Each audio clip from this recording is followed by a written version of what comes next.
Bonjour à toutes et à tous, je m'appelle Gwen, je suis formateur au CEFI et dans cette vidéo je vais vous présenter quelques nouveautés JavaScript ES6 bien sympathiques.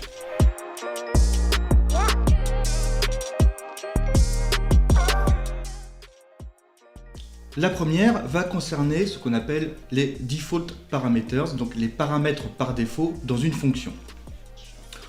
Auparavant, lorsque on décrivait une fonction avec des paramètres facultatifs, on avait donc les deux paramètres dans les parenthèses, puis on venait tester si la valeur était bien existante, et dans le cas contraire, on lui associait une autre valeur.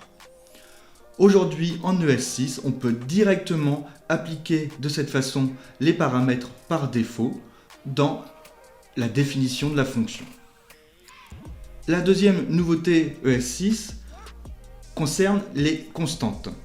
À la place du mot-clé var habituel, on utilise alors le mot-clé const pour définir une constante, c'est-à-dire une variable en quelque sorte, mais qui n'est pas modifiable par la suite. On ne peut pas lui réassigner de valeur. Ici, en essayant de réassigner une valeur à la constante déclarée au préalable, on aura alors une erreur dans la console. La troisième nouveauté concerne le mot-clé let.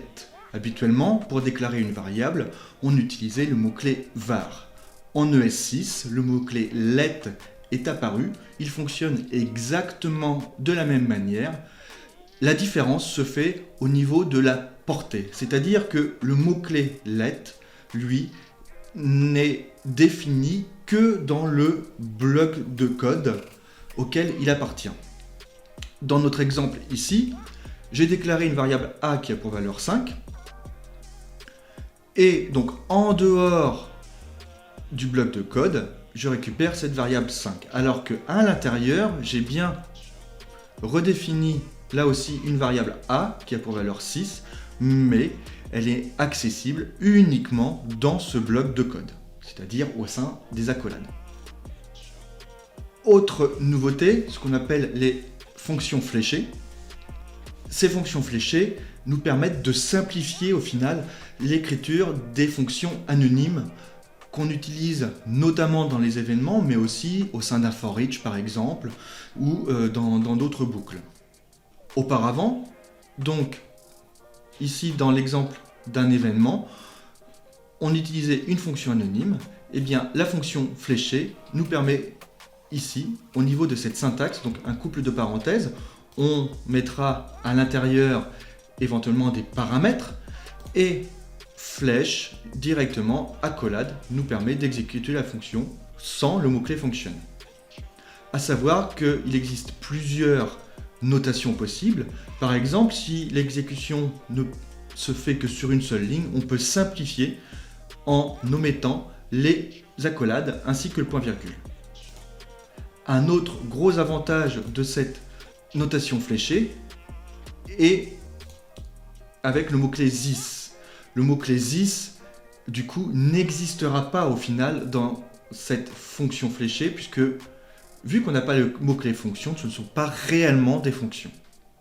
Donc le this restera le this de la fonction parente. En ES6, nous avons aussi l'apparition des templates string, c'est-à-dire pour pouvoir concaténer. Au préalable, par exemple, je veux concaténer deux variables au sein d'un texte, donc je suis obligé de créer ma première string, de ensuite la concaténer avec le plus, de réouvrir la string, pour mettre ici un espace, etc. derrière pour concaténer la suite. En ES6, il existe les templates string, donc la string doit être déclarée avec des backquotes, et ensuite à l'intérieur, on vient directement mettre notre string et la concaténation se fait par l'intermédiaire de la syntaxe $accolade. Au sein des accolades, on vient simplement indiquer la variable à insérer dans la string. Ce sont les nouveautés principales, il en existe d'autres en ES6. On va pouvoir parler des classes par exemple qui sont très importantes aujourd'hui. Les méthodes, les for each que j'ai parlé tout à l'heure. Donc faites très attention en revanche aujourd'hui l'ES6 est bien reconnu par l'ensemble des navigateurs, mais vous ne pourrez pas forcément l'utiliser en production encore aujourd'hui, puisque c'est quand même assez récent. Donc vous devrez peut-être utiliser des solutions pour transpiler, compiler votre code en ES5.